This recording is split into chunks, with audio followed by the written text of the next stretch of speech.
So carrying on from the video that I put up the other day, which was all the good things about getting commissions, I thought today I would give you a few tips on how to get commissions and secure commissions if that is something that you're interested in doing. So the first thing that you need to do is have a think about what type of commissions that you would like to do. So think about the things that you like drawing, that you wouldn't mind drawing over and over and over again. So whether that is you love drawing dogs, or you love drawing houses, you love drawing old people or babies, and obviously I'm going to be focusing mostly on portraiture because that's what I do. But if you draw, and I did this last year, I set myself a challenge to draw 30 dogs. Coming off the back of that, I got a lot of commissions drawing dogs, but if I'd have chosen to draw cats, then I would have got a lot of commissions drawing cats, if you understand what I mean. So make sure that you choose something that you actually enjoy drawing, because you're going to end up drawing that a lot. And as soon as you've built up a portfolio of really good work, then people will start commissioning you. Second thing that you'd probably want to think about doing is maybe doing a few commissions for free. And I don't mean doing free commissions for people that ask for them, but you want to be a little bit more savvy with the type of people that you choose to give these free commissions to, such as if you're doing baby commissions, if that's what you've chosen to focus on drawing, then you want to think about somebody who would refer you to other mums and dads who have also got babies as well. So if you have a cousin or a sister or something that has just had a baby, or has got a small child in nursery or something, then it would be nice if you gave them a portrait of their baby, maybe for the baby's birthday or for the birth present or Christmas present or whatever. And then they will probably refer you to all their like mummy friends and daddy friends, and you'll maybe possibly get some commissions through that. So when you start making your portfolio up, obviously it's really important to make sure that your work is really high quality. So don't try and complete work very quickly. I think there's a lot of pressure at the moment with social media. If that's the way that you choose to advertise your business, through social media, there's a lot of pressure on you to be uploading something different every day. And personally, I don't think that that's a good idea for this type of work, because portraiture takes a long time. So just take as long as you need to do it, and make sure that the work, make sure that the work is really high quality to start with. And then the second thing that goes along with that is that you want to make sure that you're presenting it to a very professional standard.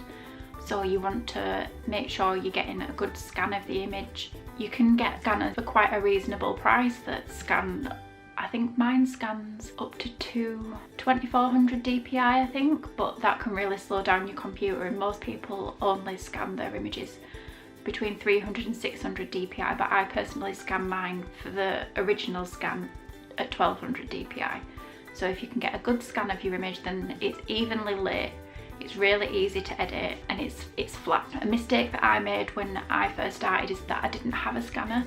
So I was trying to perfectly light my portraits and take a perfectly flat on photo, which is really hard in particular to do when you work in pencil. If any of you lot that are watching work with pencil as well, it's really hard to light a pencil drawing properly and get a good photo of it, because pencil tends to reflect the light quite a lot, so it's much easier to scan.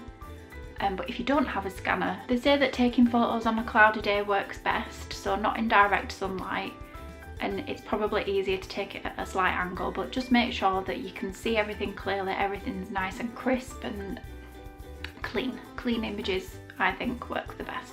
Once you've started building your portfolio, you're probably going to get a lot of people contacting you for quotes, and you need to have an idea in mind of what you're going to charge. So you need to know how much you're going to charge for a head and shoulders portrait, how much you're going to charge for something that's full bodied, if you're going to include backgrounds. So you really need to have a detailed list ready to go so that you can respond to your messages quickly, and so that you can be consistent with the quotes that you're giving everybody. It's just so much easier for you if you have a list to work from, rather than having to try and figure it out for each individual person that asks you, because the amount of quotes that you give out compared to how many commissions that you get, a lot more people are going to ask you for a quote than people that are actually going to go through with the commission, so you need that part to be really quick and snappy.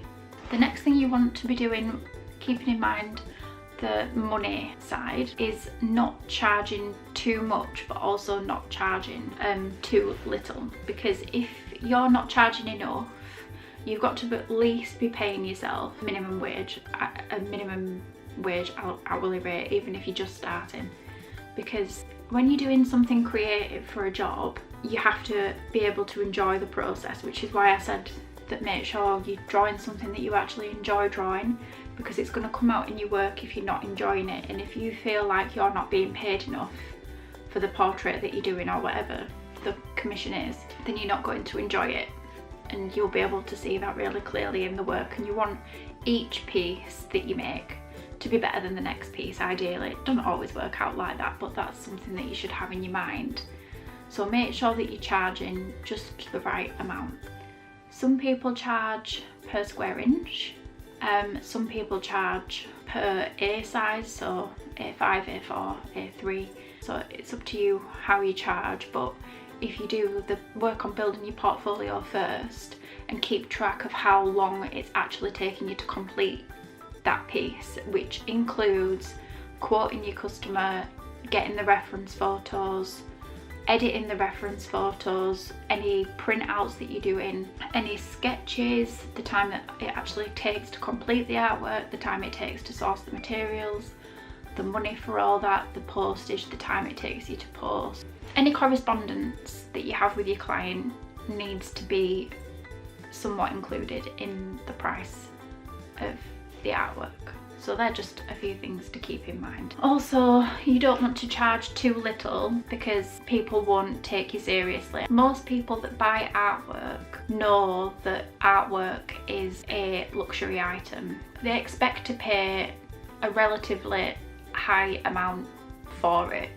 I see a lot of people selling their artwork extremely cheap. I can't understand why they would do that, because they're definitely not paying themselves minimum wage. They're really just devaluing their own work, and it's going to be really difficult for you in the future if you sell your work too cheap to be able to raise those prices, especially if you've got return customers. Because if you sell someone a portrait for £20 and then you realise 3 months down the line that you can't keep going selling portraits for £20 because you can't pay your bills and it's just not worth your time, and they come back to you and ask for another one, and you then charge them £350, they're obviously not going to want to pay £350 because they paid £20 last time. Do you know what I mean?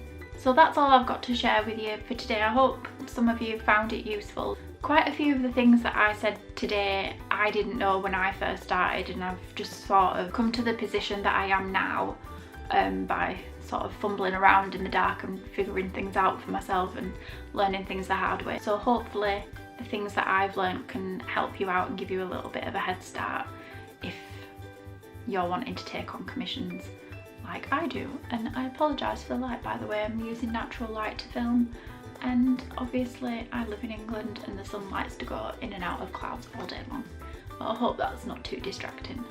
Anyway, thank you so much for watching, and I'll see you again next time. Bye!